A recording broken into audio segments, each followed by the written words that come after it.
Once upon a time, on a very spooky Halloween night, a young boy named Howard was sitting outside, waiting for his friends to come trick-or-treating with him.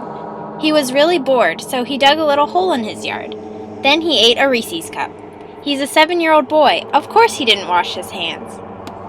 A few months later, he started to feel sick, but his parents didn't care because Howard is melodramatic. Then, he began losing weight, vomiting, and coughing. His parents decided it was time to take him to the doctor. "We're so scared! What does he have, Dr. McDreamy? What could our baby Howie have?" "Well," the doctor said, "it sounds like a parasitic infection. He could have came in contact with it outside.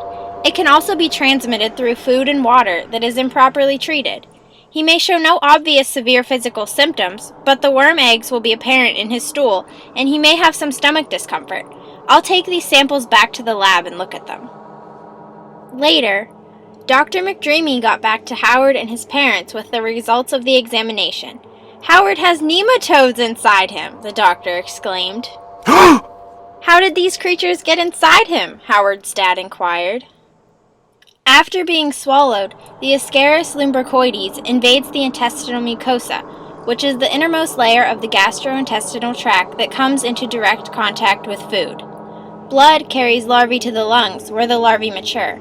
Near the end of maturation, the larvae ascend the bronchial tube to the throat, where they're swallowed.